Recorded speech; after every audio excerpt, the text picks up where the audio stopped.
Adventures in time and space. Transcribed in future tense.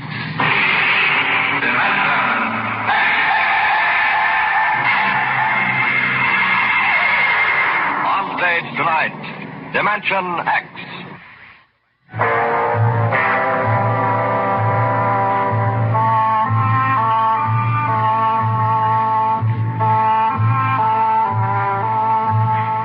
Maybe you've been over the route of the march. The Cross-Mars Highway runs that way now. From the Calmac Canal on the equator, north to the Highlands, with a water station every 20 miles and a radar pickup and towing service running 24 hours a day.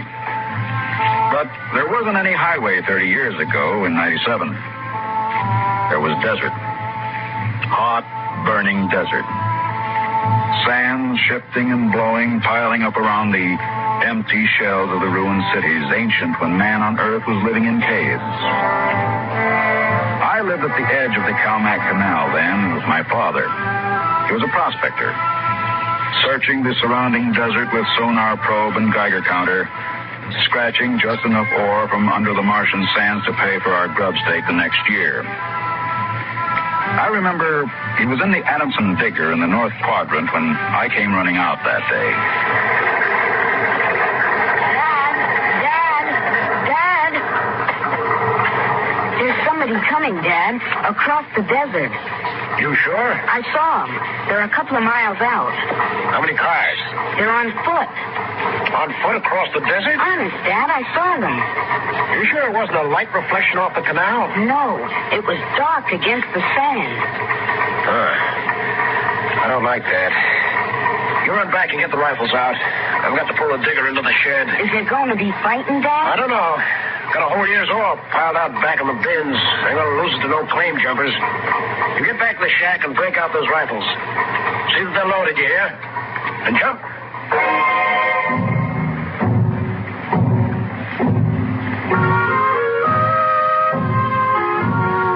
Dad had 3 surplus Army rifles and a couple of homemade grenades made out of ore cans stuffed with Adamson A explosives.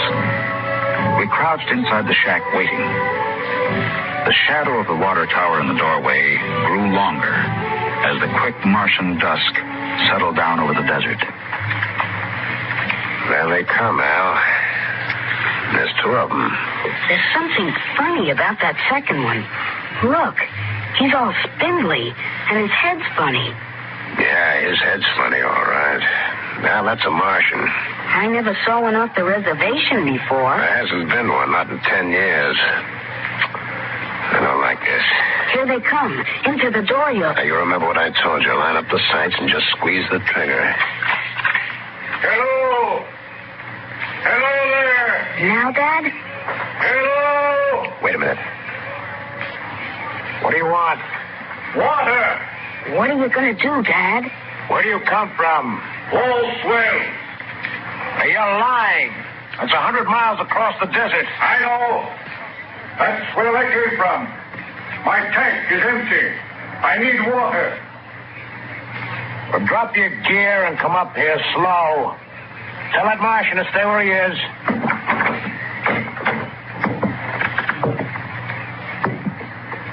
All right, now. Who are you? My name is John. John, eh? What are you doing with that spider? His name is Kantalka. I don't care what his name is. What's a human doing with a Martian?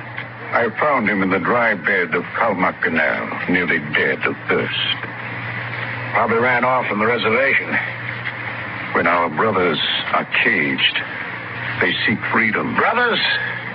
Those spiders? All living creatures are our brothers, on Mars as on Earth. Oh, wait a minute.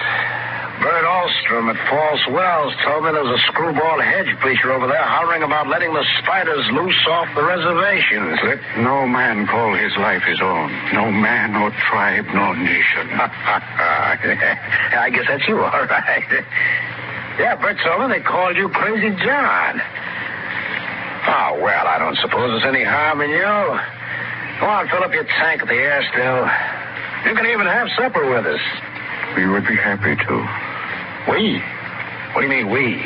Contel Carr and myself. That spider? Oh, no. I ain't having a Martian sitting down to eat with me. Now, you come on, no. Thank you, sir, no. For my brother is not welcome. I cannot go.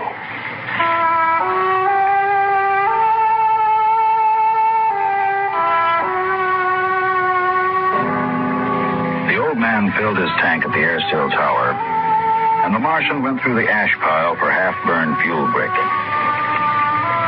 When we went in the house for supper, I could see them silhouetted against the fire. The old man with his wild hair and beard, and the thin, spidery arms and legs of the Martian. Dad, What now? were the Martians always on the reservation?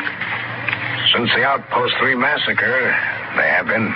What was that? Back before you were born, they lived wild in the mountains up north. Were they fierce? First enough. There's only one place for them spiders. Behind wire. Yeah, it sure is. Out in the dooryard, the campfire flickered at the base of the water tower. The first of the Martian moons had set. The other wouldn't rise for several hours. I could hear the sandpeepers out in the desert as I stood there. The old man and the Martian were sitting on the ground, huddled close to the fire. It gets cold fast on the desert when the sun goes down. Did you, boy? You can come up to the fire if you'd like. My dad wouldn't like it. All right. But I'm not afraid of no spider. No, there's nothing to be afraid of. How come his arms are all skinny? Ask him. Does he talk? Yes, his name is Contel Carr. It is, huh? Hello. Hello, boy. He talks funny. It's not my language. Why isn't he on the reservation? You can get in trouble helping spiders to escape. He is my brother. He was caged. When my brothers were in bondage, I came to them and said, "Lo, the time has come for deliverance." You talk funny, too. Is it true that you want to let all the spiders off the reservation? No man has the right to imprison the innocent. Do they really call you crazy, John? I have been called many things. You really think we ought to let all those old spiders off the reservation? Boy, we die here in the desert. We die in the sun and of the sicknesses you have brought from Earth. That's because Martians are just weak. I bet I could knock you down myself. You could. We are a different people. We have not the strength of muscle of Earthmen. But we will not stay here to die. You won't get off the reservation. The patrol takes care of that, all right. They won't let any stinking old spiders out. Even in the minds of children is planted the poison of evil. How long? How long?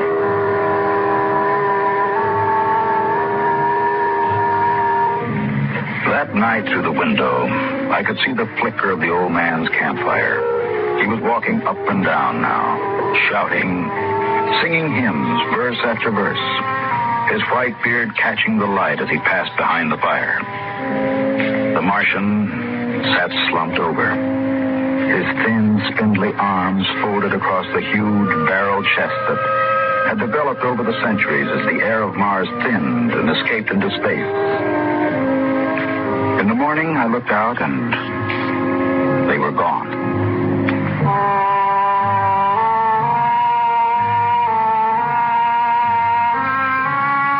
Looking back now, we wonder how they did it. The high-voltage wire around the reservation carried a fatal charge.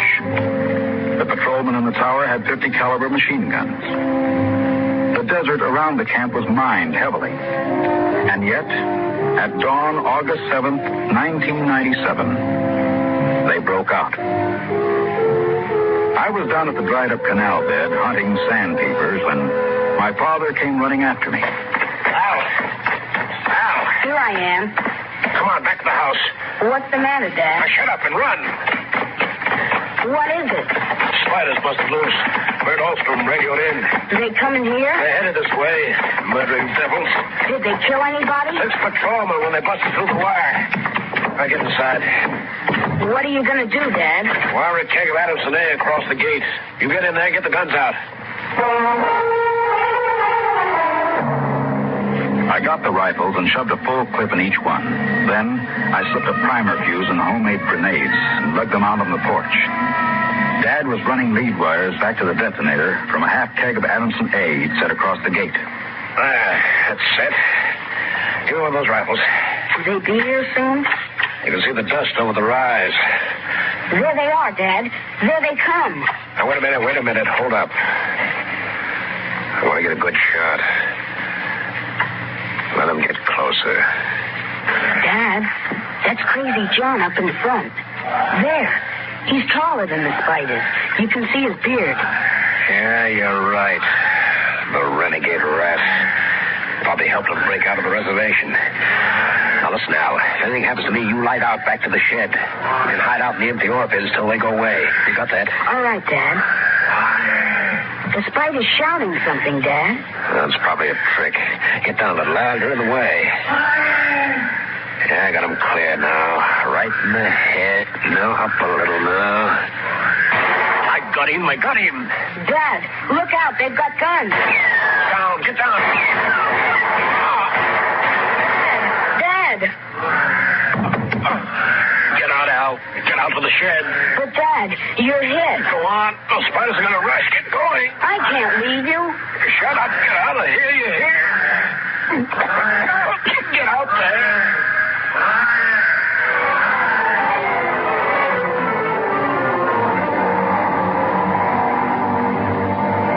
I ran back through the house to the shed, and behind me I could hear the Martian sweeping up to the dooryard. Then suddenly, the ground shook, and I could feel the dull concussion waves hit my ears as the Adamson A exploded.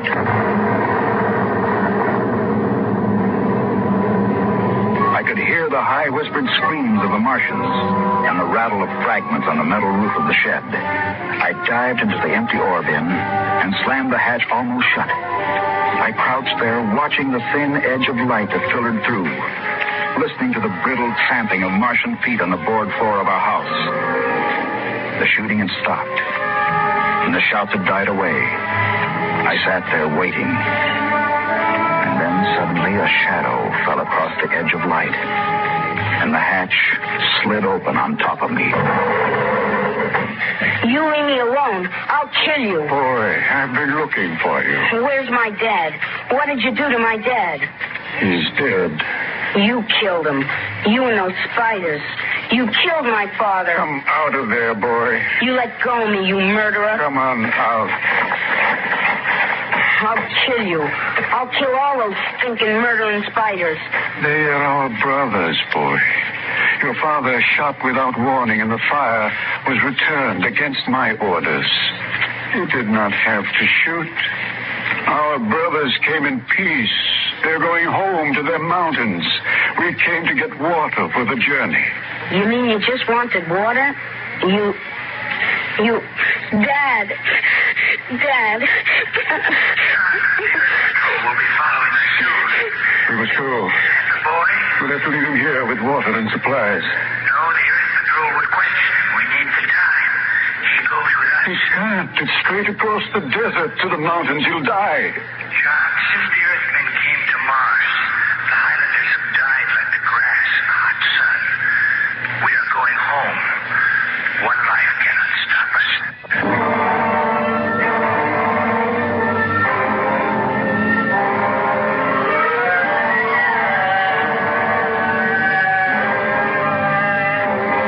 They tore the Adamson airsail from the tower and mounted it on poles. They piled our supplies in the yard and loaded them on their backs. And then they started.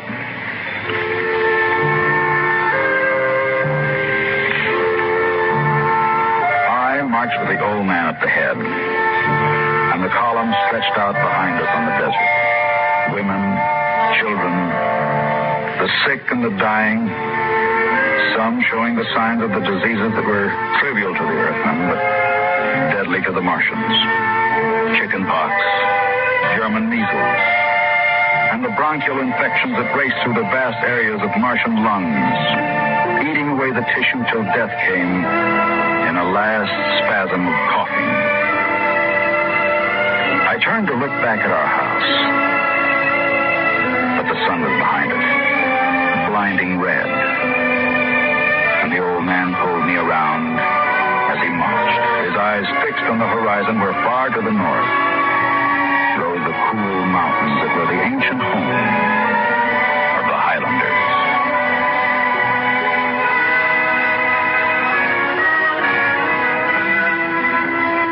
14 of the Martians died the first day.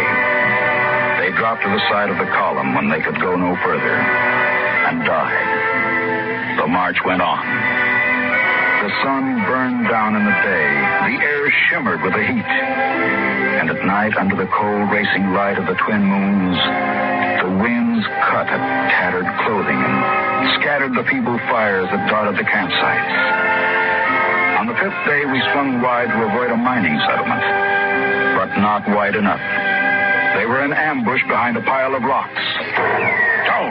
Don't worry. Why aren't the spiders fighting back? Go on back, all of you. We're giving you your last chance to get back to the reservation. I will shoot the whole lot of you. Let us go in peace. Who's that? You. What are you doing with them spiders? That crazy John. A voice cries out to the universe. Your brothers must have justice. We'll give them justice. I shall lead them home. Home to the promised rest. Home to the mountains. March forward. March forward.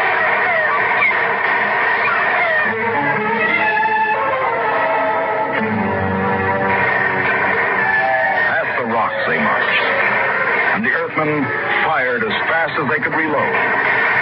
A Martian would spin and drop as the heavy caliber bullets shook his bones to brittle fragments. But the march went on.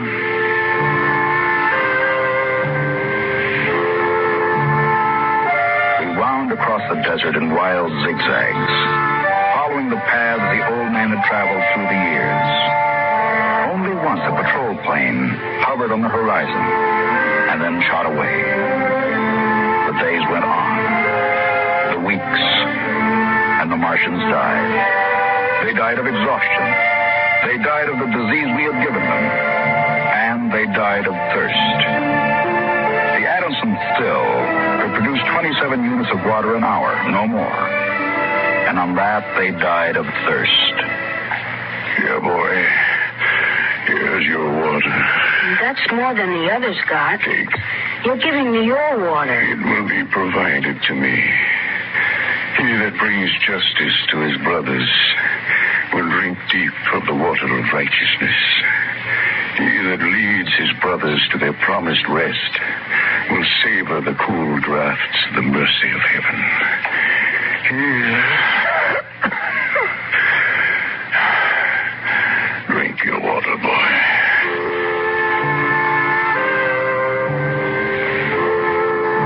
Across the desert, from the Calmac Canal to Fever Dip, past the towering mesas of the Higgins Badlands, across the dry sea bottoms, they marched. On the 54th day of the march, we halted at evening. The air was thinner and colder now. The rations had long since been exhausted.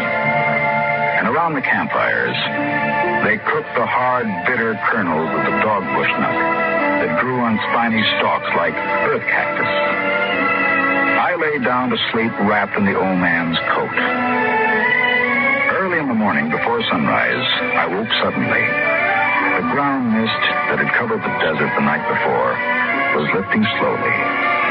And I saw the old man standing by the burned-out fire, the vapor swirling around his legs, and the cold light of the false dawn edging his wild beard.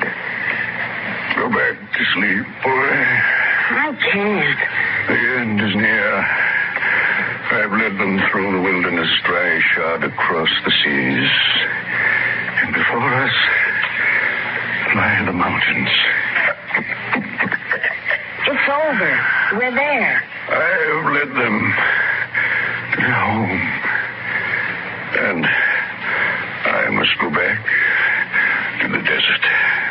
You mean alone? No, even now, I hear a voice in the wind. Carry the message to the men of Earth. Bring to this new world the message of the old. All beings created in the universe are my brothers.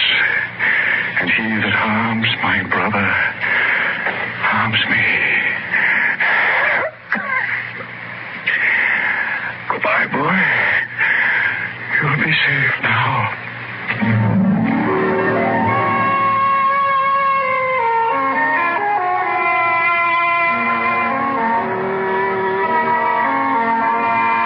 The Martians found him 500 yards from the camp, dead. He had given me his water. He had divided his ration among the sick. And yet his gaunt, tall body had lasted till the march was done, till the mountains were in sight. For now the mist rose, and before us towered the highlands, the tall green mountains, and the cool sky. The march was over. Of the 7,000 Martians who started, 900 were alive. They gathered now on the rise of ground and faced the hills. Their thin bodies wavered as they stood, and some dropped to the ground as they stood there. But there was a light of hope in their large, staring eyes. Most of them had died, but they had died on the way home. And now the march was over.